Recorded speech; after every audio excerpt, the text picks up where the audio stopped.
After watering, mowing is the most important thing you can do for your lawn to keep it looking healthy and beautiful.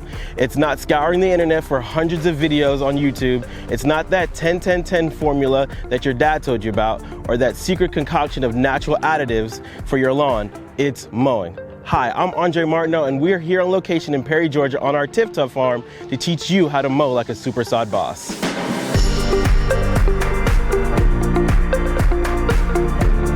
Now that we've established how important mowing is, the first things we need to do is make sure that our mower blades are intact. We need to make sure we sharpen or replace our mower blades at least once a year, or when we notice ragged cut developing. Here I have in my hand a blade that desperately needs to be replaced and or sharpened. A blade that has dings, dents, or is a dull cut will cause leaf tear or ragged cut, which will require your grass to need a lot more water. Then get out there and mow it on a regular frequency. The fastest growing lawns such as Bermuda grass and tall fescue will need mowing every week, sometimes twice a week, not every 7 to 10 days. That's for the slower growing lawns such as zoysia and even longer for centipede. The #1 best thing to do to have a thick, weed-free lawn is to mow often. If your lawn looks like it needs to be mowed, you probably waited too long to mow it. Here's a table so you can look up how often you should be mowing.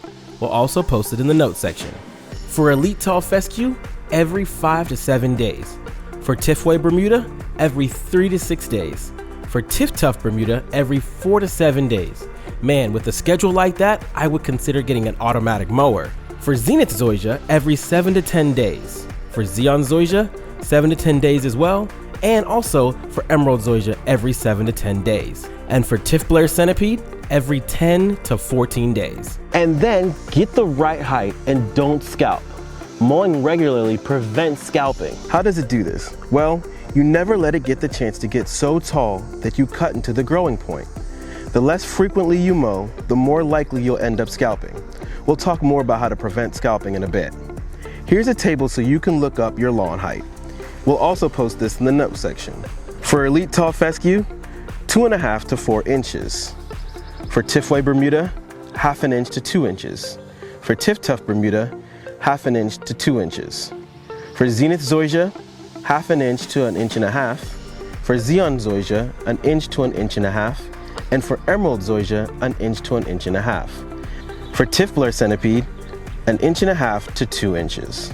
So if you go on vacation or you just don't have time to get around to it, don't go back to mowing at your regular height.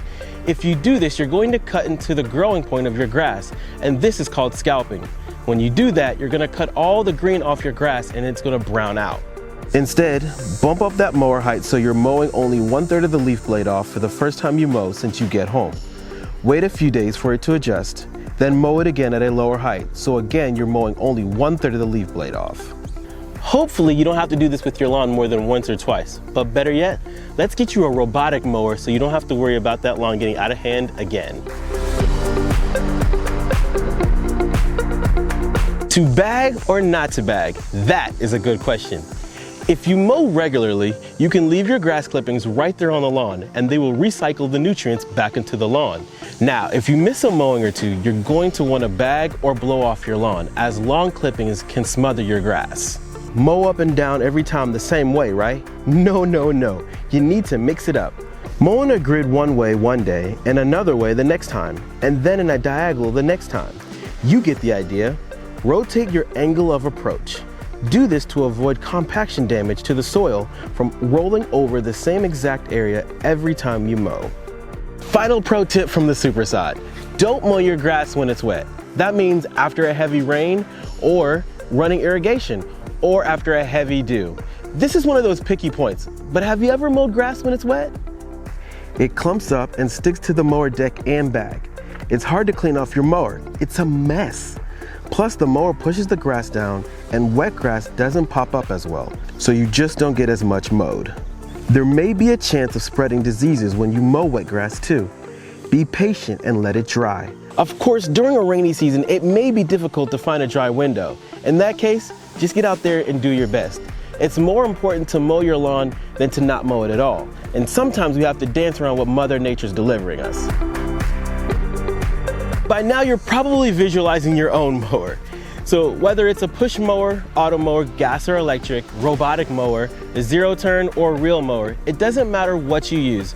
The most important thing is to get out there and mow your lawn. We'll talk about more mowers for another day. But for right now, adequate moisture and getting out there and mowing your lawn frequently is the most important thing and the biggest secret to having a beautiful lawn. Thanks so much for watching the Super-Sod Mow Like a Boss video.